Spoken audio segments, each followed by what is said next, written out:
에스겔서 24장 1절로 14절까지 말씀을 통해서 녹선가마라는 제목으로 은혜를 나누고자 합니다. 이미 우리가 에스겔서 전체를 크게 세 파트로 개관을 했죠. 그래서 이제 이 에스겔서 전체 이 내용을 통해서 보면은 1장에서 24장까지 이 내용은 유다 심판에 대한 내용이고, 그리고 25장부터 32장까지는 이방 심판입니다. 유다가 됐든지 아니면 이방이 됐든지 죄인은 반드시 심판하시겠다. 그 심판의 대상이 유대 심판, 그리고 주변 열국들에 대한 심판을 말씀을 하고 있고, 그리고 우리 하나님께서는 심판보다도 더 중요한 것은 회복이 있어요. 그래서 마지막 이제 33장부터 48장까지 이 내용은 회복에 대한 내용이에요. 그래서 굳이 두 개로 나누면 심판과 회복에 대한 메시지가 에스겔 전체 큰 하나의 개관이 되어집니다. 그렇다면 오늘 세 파트로 불려봤을 때 24장은 최종적으로 이 유다 심판에 대한 내용들을 기록하고 가고 있죠. 그런데 이 24장을 두 문단으로 나눠보게 된다면 1절에서 12절까지 이 내용이 유다 심판을 진행하되 가머솥 비유를 통해서 유다가 심판되는 것을 말씀을 하고 있고, 동시에 15절부터 마지막 27절까지는 이 에스겔의 아내가 죽는 그런 사건을 통해서 이 유다 심판에 대한 내용들을 말씀하고 있어요. 그러니까 아주 쉽게 비유를 들어서 심판을 설명하기도 하고, 또 하나는 행동 예언을 통해서 유다 심판을 말씀을 하기도 하는 이 큰 두 가지 메시지가 에스겔서 24장에 기록이 되고 있습니다. 자, 그 중에 먼저 1절, 2절 이 내용을 통해서 보면은 계시가 임하는 날을 아주 귀하게 기록을 하고 있죠. 자, 1절 내용을 통해서 보면은 아홉째 해 열째 달 열째 날에, 그러니까 아홉째 해 열째 달 열째 날, 이것은 굉장히 중요한 날이라는 거예요. 자, 그 날에 왜 중요하느냐? 여호와의 말씀이 내게 임하여 이르시기를, 에스겔 선지자에게 계시되는 그 날을 정확하게 표기하고 있습니다. 그러면 왜 이 날이 그렇게 중요하게 기록되는 날이야 될까? 2절에 인자야 너는 날짜 곧 오늘의 이름을 뭐하라? 기록하라. 중요하기 때문에 기록을 하라, 이렇게 말씀을 하고 있습니다. 그러면은 무슨 내용이 이게 그렇게 중요한가? 그 뒤에 마저 보겠습니다. 바벨론 왕이 오늘 예루살렘에 뭐 했기 때문에? 그렇습니다. 가까이 왔기 때문에. 그러니까 가까이 오는 그날 예루살렘 전체 성벽을 에워싸는 날이 바로 9년 10월 12일이 되어지는 거예요. 이것은 바로 이 남유다 마지막 왕 시드기야 9년 10월 10일에 이루어지게 되어지는 겁니다. 그래서 이때 예루살렘이 에워싸게 되어지고, 그리고 약 1년 5개월 동안 거기서 버티면서 이스라엘 남유다는 바벨론 포로로 1차, 2차, 3차에 의해서 이렇게 포로로 끌려가는 그런 일입니다. 그러니까 이 날짜는 너무너무나 중요하기 때문에 오늘 에스겔 선지자를 통해서 기록하라, 이렇게 말씀을 하고 있습니다. 이것을 원문 내용으로 보면 조금 더 구체적으로 표현이 되고 있어요.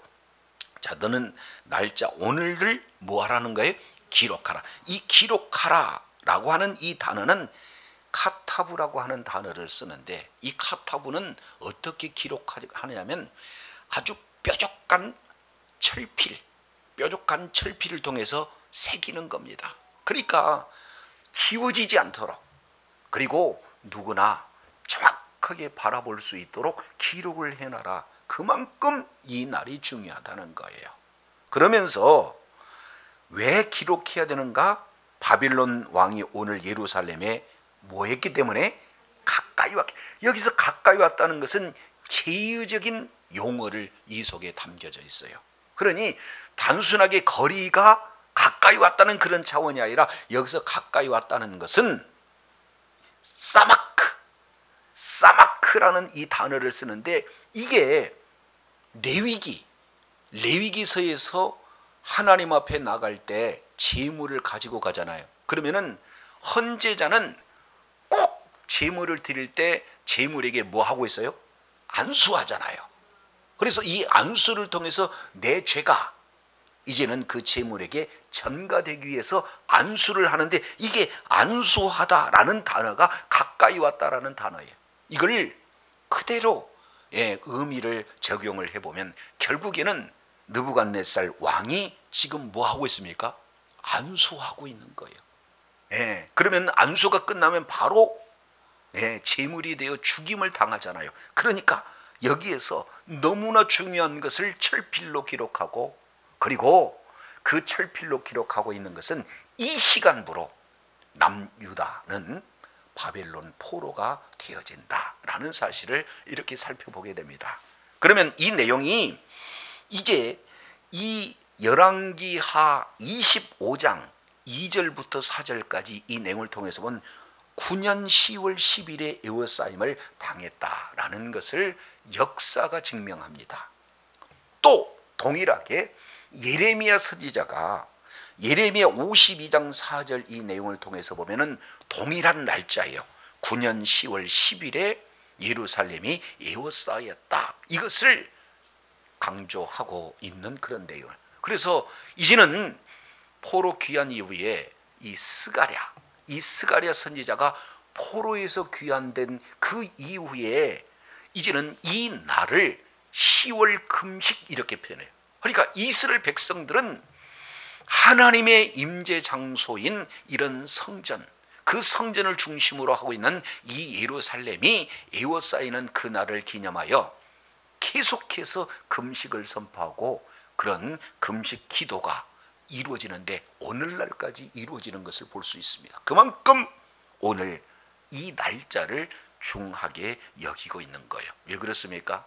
하나님께서 한번 하신 말씀은 반드시 이루어진다는 사실이에요. 그래서 이제는 예레미야 선지자를 통해서 계속 반복적으로 오랜 기간 동안 이 예루살렘이 심판받을 것에 대한 그러한 예언을 진행을 했는데도 불구하고 그들이 받아들이지 않았잖아요. 그래서 결국 예레미야 선지자가 심판을 선언하는 그런 내용 그대로 이루어졌다는 것을 볼 수가 있습니다. 잘 아시는 내용처럼 예레미야 5장 1절 2절 이하 내용을 통해서 보면 왜 예루살렘 성이 멸망을 당해야 된다고 기록하고 있어요? 의인 한 사람이 없어서 예루살렘 성이 심판을 받게 된다. 그러니 예레미야야, 너는 예루살렘 거리를 돌아다니면서 말씀에 순종하는 사람 한 사람을 찾게 되어지면 내가 용서해 주겠다. 그래서 이제는 이 예레미야 선지자는 심판의 메시지를 불처럼 품어요. 그런데도 불구하고 때로는 예레미야 선지자를 뺨을 치고, 그리고 이제 문에 매어 달고, 심지어는 구덩이에 빠쳐서 죽이려고 하는 그런 시도가 끊임없이 진행이 되는 것으로 하나님의 말씀을 하나님의 말씀으로 받습니까? 받지 않아요. 회개합니까? 회개하지 않아요. 그래서 결국에는 그토록 오랜 기간 약 한 40여 년 동안 메시지를 한결같이 전했음에도 불구하고 하나님의 말씀을 듣지 않고 회개하지 않는 그들에게 오늘 날짜다, 시드기야 9년 10월 10일 이 날짜를 철필로 기록해라 하고 이렇게 메시지를 전하고 있는 것을 볼 수가 있습니다. 이 내용은 하나님께서 당시대 에스겔 선지자 그리고 예레미야 선지자를 통해서 하신 말씀 그대로 이루어졌던 것을 우리가 살펴보게 됩니다. 자, 그런데 이 메시지의 내용을 3절부터 5절까지 내용을 통해서 보면은 비유로 말씀을 하고 있습니다. 자, 3절 먼저 보시죠. 너는 이 반역하는 족속에게 뭐를 베풀어 이르기를? 비유를 베풀어 이르기를 주 여호와께서 이같이 말씀하시기를 가마 하나를 걸라, 이렇게 표현을 하고 있습니다. 실제 가마를 거는 거예요. 자, 그런데 여기에 참 중요한 표현 중에 하나가 이스라엘, 특히 남유다를 지금 뭘로 표현하고 있습니까? 이 반역하는 족속이다. 이 반역은 하나님의 말씀을 계속해서 몰라서가 아니라 듣고 알았는데도 불구하고 그 말씀에 대적하는 세력, 이것이 바로 이 반역한 족속이 남유다다라는 것을 이렇게 정확하게 표현을 하고 있어요. 그러니 이 비유의 목적은 뭡니까? 같은 내용을 누구나 알아듣도록 쉽게 설명하기 위해서 비유를 베풀어 설명하는 거 아니겠습니까? 자, 근데 이 비유 내용을 통해서 보면은 모르는 자는 몰라도 아는 자는 너무나 쉽게 알아들을 수 있는 그 방법이 비유의 내용이 되어집니다. 자, 그러면 가마를 걸어서 4절, 5절 이 내용을 통해서 보니까 크게 5단어가 소개가 되고 있습니다. 첫 번째요, 4절 건 후에 물을 붓고 가마 하나에다가 물을 붓습니다. 그리고 두 번째, 양떼에서 한 마리를 골라 뭐하고? 각을 뜨고, 그 다음에 그 넓적다리와 어깨, 고기에 좋은 덩이를 그 가운데 모아 넣으며, 그 다음에 고른 뼈를, 자, 이게 고른 뼈를 가득히 담고 그 뼈를 위하여 가마솥 밑에 나무를 쌓아 넣고, 그 다음에 잘 삶되 어떻게 삶아요? 가마솥에 뼈가 무르도록 삶을지어다. 지금 이렇게 표현하고 있습니다. 그러니까 양 한 마리를 온통 그 가마속에다가 집어넣어서 삶되 뼈가 온전히 무르도록 삶아라. 이 내용 어려운 내용이에요? 쉬운 내용이에요? 누구나 알아들을 수 있는 그런 내용이다, 그 말이죠. 자, 그런데 왜 이런 가마를, 이 가마솥 비유를 진행을 하고 있을까? 여기에 이유가 있어요. 왜 그러느냐? 우리 잠깐 에스겔서 11장 한번 살펴보도록 하겠습니다. 그들이 가마솥에 대한 내용을 어떻게 해석을 하고 있는가 하는 이 내용들을 살펴보도록 하겠습니다. 자, 11장 1절입니다. 그때에 주의 영이 나를 들어 데리고 여호와의 전 동문 곧 동양한 문에 이르기로 본즉 그랬습니다. 그러니까 하나님의 성전 동쪽으로 하나님의 영이 에스겔 선지자를 데리고 갔어요. 그랬더니 뭔가가 보이는데 그 성전 문에 25명이 있습니다.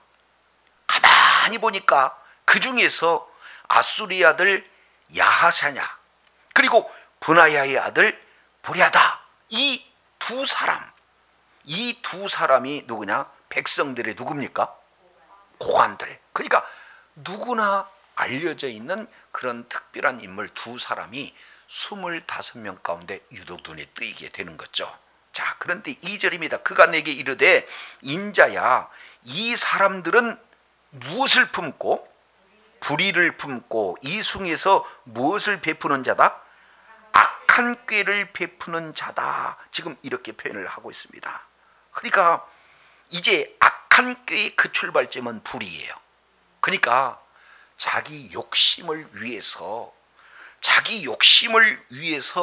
많은 사람들을 이렇게 선동하고 있는 중이다. 지금 이런 내용을 말하고 있습니다. 그래서 3절, 그들의 말이 집 건축할 때가 가깝지 아니하냐. 이 성읍은 뭐가 되고? 가마가 되고. 그러면 이 성읍이라고 하는 것은 예루살렘 성읍을 가마로 이렇게 표현을 하고 있습니다.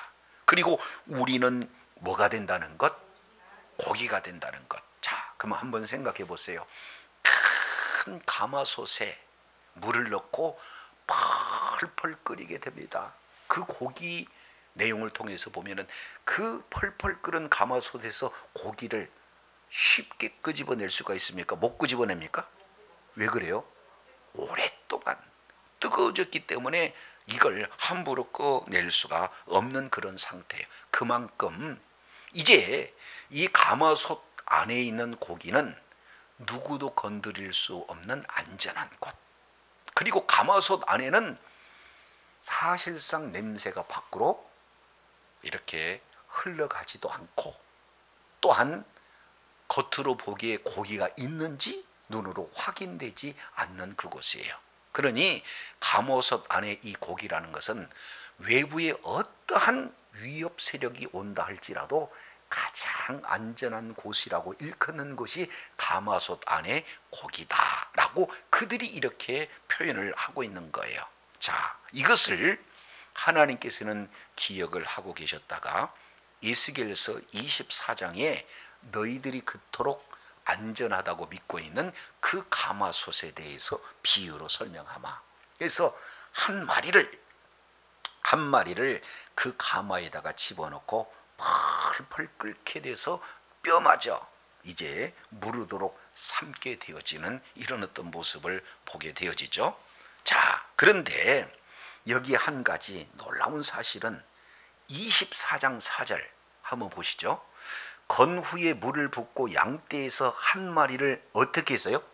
골라. 여기서 고르다라고 하는 것은 많은 양들 가운데 특별히 선택해서 골랐다는 그 의미가 아니겠습니까? 근데 이 고르다라는 것이 신명기 7장 7절에 보면은 여러 나라 가운데 우리 주님께서 특별히 골라서 택한 민족이 누굽니까? 선민이에요. 이스라엘 백성이다 그 말이죠.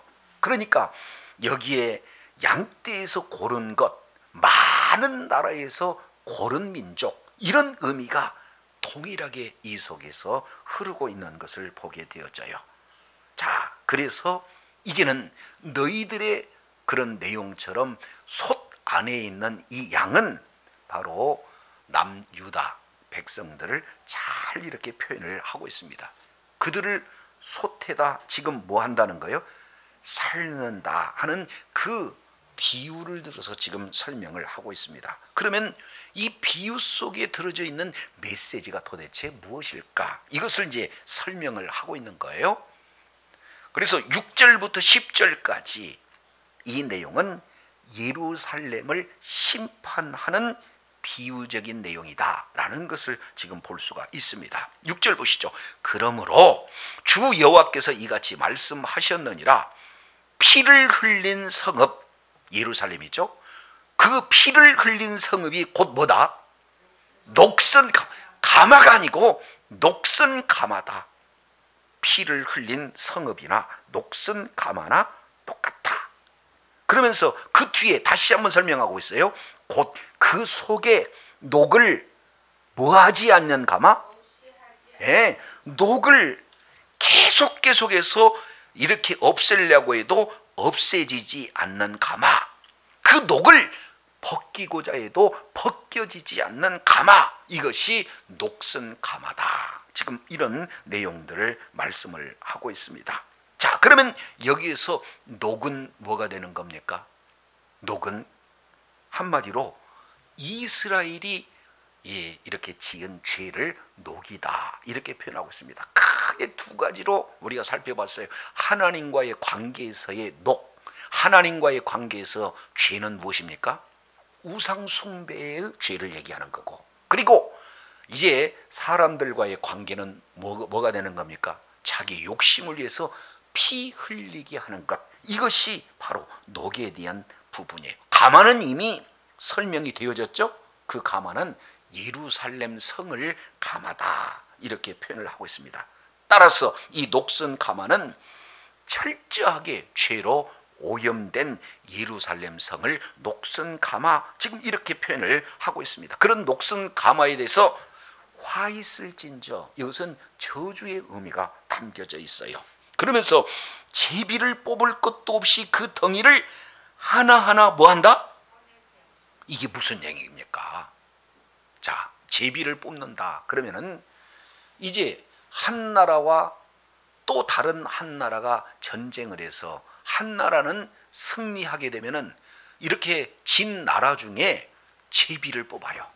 그러면서 10명 중에 한 사람 이렇게 제비를 뽑아서 그 사람을 현장에서 죽입니다. 그래서 이긴 나라와 진 나라에 대한 부분을 정확하게 명확하게 구분 짓는 행위 중에 하나가 뭡니까? 그때 당시 제비를 뽑는다는 거예요. 그러면은 10 중에 하나만 죽고 나머지는 살려두는 그런 내용 아니겠습니까? 그런데 여기서 제비를 뽑을 것 없이 그 정의를 일일이 하나하나 꺼내라는 것은 남유다는 모두 다 뭐 해버리겠다는 거예요? 전체 죽이겠다, 심판하겠다 하는 그 내용을 이제 그 당시 사람은 문화 속에서 이 내용이 무엇인지를 잘 알고 있는 거예요.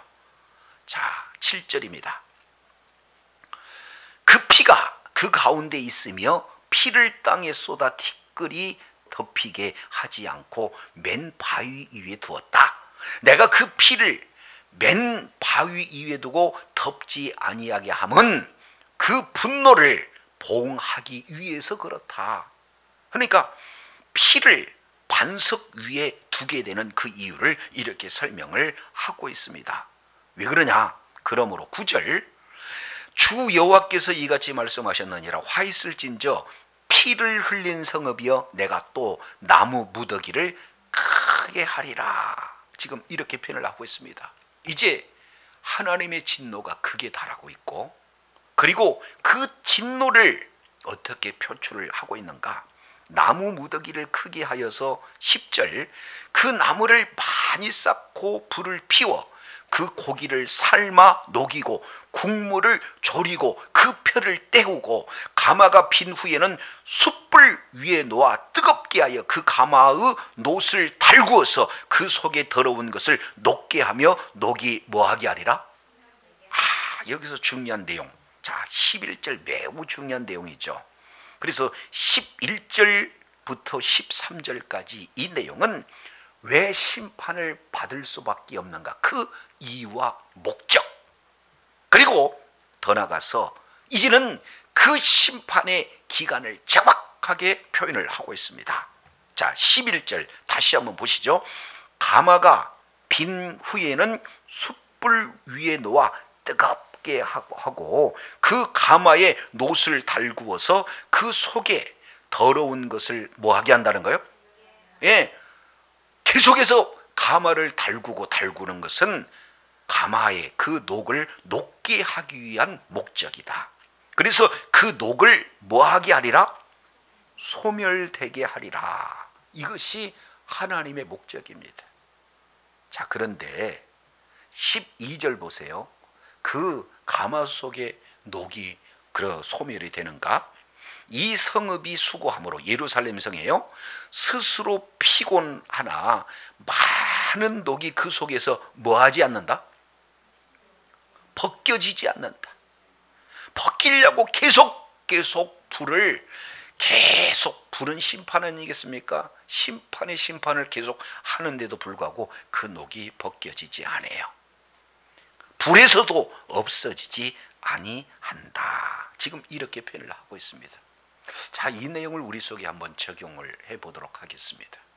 이제 하나님과 나만이 알고 있는 고질적인 죄악들이 각각 심령 가운데 있어요. 그래서 말씀을 볼 때도 뜨끔, 설교 말씀을 들을 때도 뜨끔, 내가 이러한 죄악이 여전히 있구나 하면서 이 죄를 알고도 제거가 되지 않습니다. 회개가 되지 않아요. 그러니까 여전히 분내는 사람은 분내는 거예요. 혈기가 계속해서 나옵니다. 거짓말한 사람은 여전히 거짓말하고요. 폭력을 행사한 사람은 여전히 폭력을 행사하고요. 음란히 행한 사람은 음란에서 벗어나지 못하고요. 어떻게든지 이렇게 많은 사람을 이렇게 죽이고자 하는 그런 사람은 그 생각에서 벗어나지 못한 것을 어떻게 해요? 녹을 계속해서 녹이 슬었는데도 녹을 벗겨내려고 불을 떼고 또 불을 뗀다 할지라도 전혀 벗기지 않는 이런 어떤 죄악의 모습을 말씀을 하고 있습니다. 말씀을 전하는 저나 듣는 여러분 모두 각자에게 성령님이 찾아오셔서 죄를 책망하시잖아요. 말씀을 통해서 보면 우리 죄가 드러나잖아요.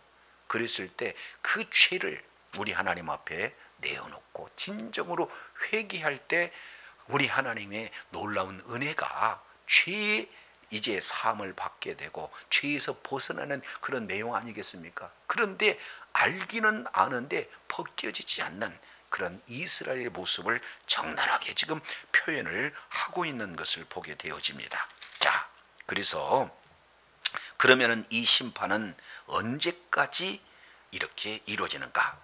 13절 마저 보시겠습니다. 자, 13절 내용을 통해서 보니까 어떤 내용이죠? 너의 더러운 것들 중에 뭐가 있다는 거예요? 음란이 있다. 이것은 이미 오홀라, 오홀리바를 통해서 우리가 자세히 살펴봤어요.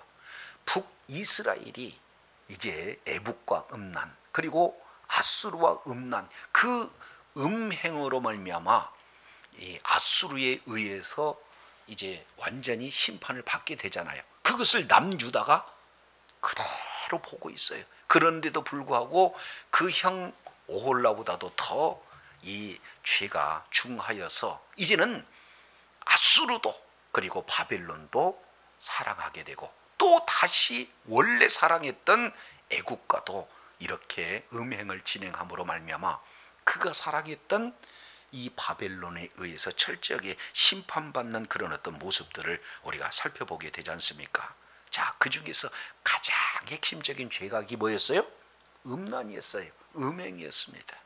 자, 여기서 음행은 하나님이 남편이고 그리고 이스라엘 백성 남유다는 아내로 우리 하나님과의 언약이 이루어졌잖아요. 그런데 전적으로 하나님만을 바라보고 하나님만을 사랑해야 맞는데 하나님 아닌 또 다른 것들을 사랑하는 것이 뭐예요?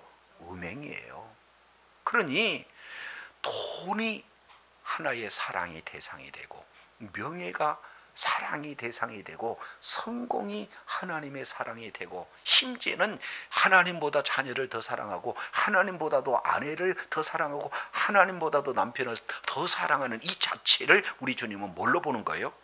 음행으로 지금 바라보고 있는 것을 볼 수가 있어요. 그렇다고 아내 사랑하라, 남편 사랑하라, 자녀 사랑하라 그 내용이 아니라 우선순위를 말씀을 하고 있는 줄로 깨달으시길 바랍니다. 그러니 13절 마저 보시죠. 내가 너를 깨끗하게 하라 네가 깨끗하여지지 아니하고 내가 네게 향한 분노를 풀기 전에는 내 더러움을 다시 깨끗하여지지 아니하리라. 그러면 시기가 보니까 뭐예요? 하나님의 분노가 풀어지기 이전까지는 계속 그 심판은 되어진다. 놀라운 사실이에요. 여기서 두 가지. 왜 심판을 받는가? 우리 주님은 궁극적으로 녹을 제거하기 위해서 심판을 하는 거고 그러면 어느 때까지 심판을 하냐? 하나님의 진노를 조금 더 남김없이 다 그 분노를 풀 때까지 그 심판이 이루어진다라는 사실을 이렇게 말씀을 하고 있습니다. 무섭잖아요. 죄는 반드시 심판이 따른다는 것. 그것은 어느 때에 이렇게 심판이 임한지 우리는 알 수 없어요. 그러나 하나님의 시간대 반드시 그 죄에 대해서는 하나님이 물으신다는 것. 그런데 이제는 죄를 묻기 전에 계속해서 회개의 기회를 주시지만 그 회개하진 않는 그런 자에게는 하나님이 분을 내되 모든 분을 다 쏟기까지 우리 하나님의 그 심판은 계속되어진다라는 사실을 말씀하고 있어요. 그런데 이 하나님의 의지가 얼마나 강력한지 14절 내용을 통해서 보시죠. 나 여호와가 말하였은즉 그 일을 뭐한다? 하나님이 말씀하신 이 말씀을 돌이키지 아니하겠다. 말씀하신 것은 반드시 이루시고야 말리라 하시는 내용을 말하고 있어요. 자, 그러면서 삼중으로 하나님의 의지를 드러냅니다. 내용을 보니까 내가 돌이키지 아니하겠다. 아끼지도 아니하겠다. 뉘우치지도 아니하겠다. 반드시 내가 행하고야 말리라. 우리 주님의 강력한 의지를 말씀을 하고 있습니다. 왜 그럴까요? 최종적으로 그들이 네 모든 행위대로 너를 뭐한다? 재판한다. 여기서 네 모든 행위, 크게 두 파트로 나눠본다면 하나님 관계에서 우상숭배, 그리고 대이웃과의 관계에서 피 흘리는 내용 때문에 재판을 받는데, 마지막 뭘로 표현하고 있습니까? 나 주 여호와의 말이냐. 이것은 우리 하나님의 모든 전 인격을 걸고 이 말씀을 반드시 이루고자 하는 하나님의 의지가 이 속에 담겨져 있어요. 자, 그러면 오늘 녹슨 가마솥, 누구나 알 수 있는 비유로 말씀을 하고 있어요. 그들은 솥 안에 있는 고기다. 예루살렘에 하나님의 성전이 있다. 하나님의 성전은 바로 하나님의 임재가 있는 곳이다. 그러니 이 예루살렘만큼은 하나님이 임재하시는 장소이므로 우리가 어떤 죄악을 짓는다 할지라도, 아무리 강한 나라가 침공한다 할지라도 우리는 안전하다, 안전하다, 안전하다는 것이 그들의 가지고 있는 잘못된 신앙 고백 아니겠습니까? 그런데 그들이 잘못된 신앙 고백하는 그 내용을 쉽게 비유를 풀어서, 너희가 그토록 신뢰하고 있는 그 가마, 그 솥 안에 이제는 양 중에서 골라 택한 그 양을 뼈가 무르도록 다 진행하니 더 이상 이제 제비 뽑을 이유도 없이 하나하나 다 우리 하나님께서 이제는 심판하되 완전한 심판을 우리 주님이 말씀하고 있어요. 이유는 뭐를 제거하려고? 녹을 제거하려고. 그런데 녹이 제거가 안 돼요. 어느 때까지? 하나님의 분이 다 쏟기 이전까지는 녹이 제거가 되어지지 않는다. 엄청난 심판의 메시지를 말씀하고 있습니다. 자, 그렇다면 오늘 이 말씀을 들으면 우리들에게 소망이 없어 보이잖아요. 우리가 이스라엘 백성, 특히 남유다 백성들보다 더 나을 것이 없잖아요. 그들이 우상 숭배하듯이 우리가 하나님을 찾고 예배하며 기도하지만 나도 모르는 사이에 하나님보다도 돈을 더 사랑한 적이 한두 번이겠습니까? 그리고 하나님의 사랑을 실천한다고 말을 하면서도 속에서 분내고 또 이렇게 마음속으로 살인하는 경우는 한두 번이겠습니까? 그러니 그들이나 우리나 비단 다를 바가 없기에 하나님의 진노를 피할 아무런 근거가 저와 여러분에게 없다는 사실이에요. 자, 이런 상황 속에서 우리들에게 빛이 주어집니다. 우리 잠깐 요한일서 1장 9절을 한번 살펴보도록 하겠습니다. 요한일서 1장 9절 8절부터 보시죠. 만일 우리가 죄가 없다면 스스로 속인다. 그러니까 우리는 말씀으로 비춰볼 때 나는 죄가 없어 이렇게 할 자가 없다는 거예요. 모두가 다 이제 죄인이라는 거죠. 의인은 없나니 하나도 없습니다. 그래서 또 진리가 우리 속에 있지 아니할 것이요, 만일 우리가 우리 죄를 뭐하면? 자백하면 그는 미쁘시고, 미쁘시다는 것은 믿을 만하다는 거예요. 그는 미쁘시고 우로사 우리 죄를 사하시며 우리의 모든 불의에서 우리를 뭐 하실 것이요? 깨끗하게 하실 것이다. 이렇게 지금 말씀을 하고 있습니다. 그러면 예수 그리스도를 믿는 믿음으로 말미암아 우리들의 모든 이제 죄가 어떻게 되는 것이에요? 죄 사함을 받게 되는 겁니다. 예수님이 이 땅에 오신 이유와 목적은 마태복음 1장 21절 아들을 낳으리니 이름을 예수라 하라. 이는 그가 자기 백성을 그들의 죄에서 구원할 자이심이라. 할렐루야.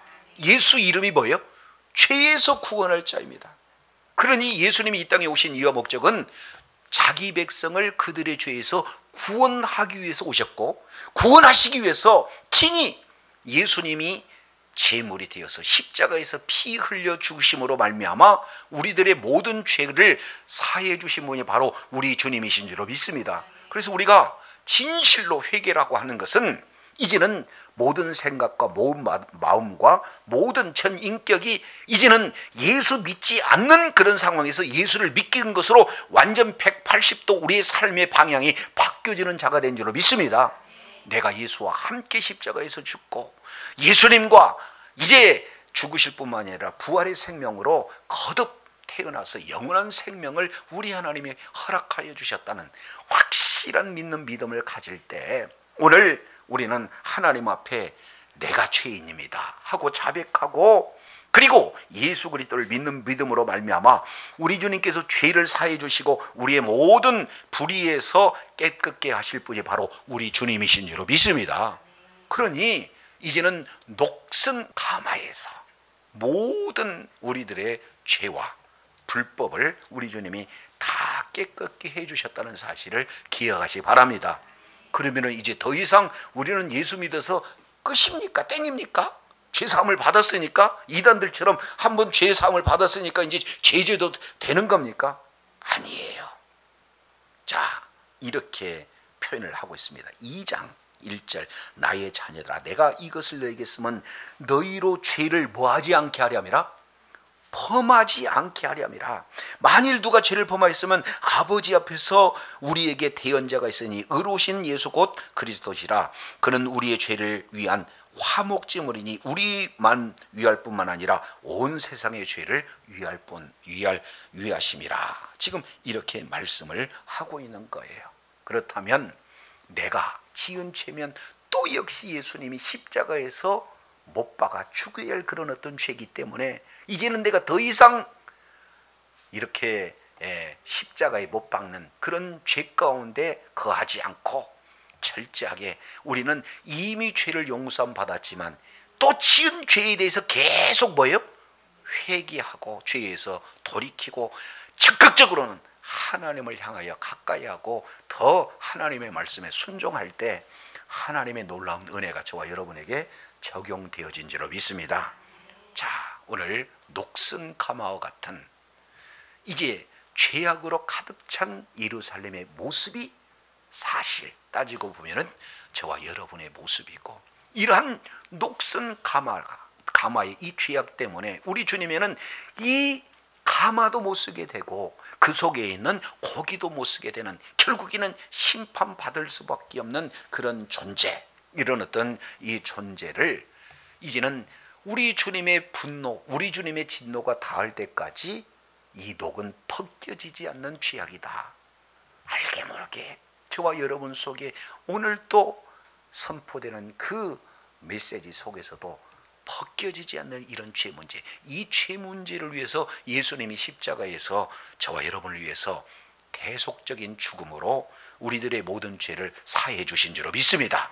이제 우리가 벗겨지지 않는 은밀한 이 죄 또한 계속해서 주님 앞에 내려놓고 정말로 철저하게 회개의 삶으로 말미암아 이제는 죄사함을 받고 하나님의 성령이 우리 심령 가운데 충만히 거하여서 우리가 나를 위해서 십자가에서 피 흘려주신 예수 그리스도의 그 은혜 가운데 거함으로 끝까지 하나님 앞에 존귀하게 쓰임받는 주의 사랑하는 자녀들이 다 되시기를 간절히 소망합니다. 기도하겠습니다. 하나님 아버지, 에스겔서 전체 내용을 통해서 보면은 심판과 회복이고, 그 심판을 양분해 보면 유다 심판, 이방인의 심판, 이 내용으로 양분되어지는데, 이제 첫 번째 단락 1장에서 24장까지 최종적인 결론 두 가지, 유다 심판에 대한 두 가지 메시지 중에 녹슨 가마, 바로 남유다 예루살렘 성의 심판을 오늘 또 비유를 통해서 일깨워 주셨사온즉, 녹슨 가마는 이제는 벗겨지지 않는 죄악으로 가득 차 있는 이 예루살렘은 반드시 하나님의 진노가 닿을 때까지 심판받게 되어진다는 메시지를 전하고 있습니다. 그러한 내용은 역사적으로 성취되었지만 오늘날 우리들에게 적용해 볼 때 정말로 예수님을 믿는다 하면서도 끝까지 반복적인 죄가 여전히 지속된다라면 나의 모든 죄를 사해 주셨다는 그 구원의 문제도 우리가 다시 한번 더듬어 생각해 보면서 정말로 예수님의 보혈의 은혜가 아니고는 죄사함을 받을 수 없다는 확실한 믿는 믿음으로 다시 한번 철저하게 주님 앞에 나가 이제 예수님의 보혈에 의지하여서 더 이상 반복적인 죄에서 벗어나 하나님의 말씀에 순종하고 십자가의 은혜 받은 자로서 그에 걸맞는 삶의 그런 이제 아름다운 결실을 풍성히 맺는, 그래서 하나님 앞에 영광 돌리는 복된 삶으로 끝까지 의로운 명예로 쓰임받는 주의 사랑하는 자녀들 다 되게 하여 주시옵소서. 함께 하신 우리 주님께 감사드리며 예수님 이름으로 기도드립니다. 아멘.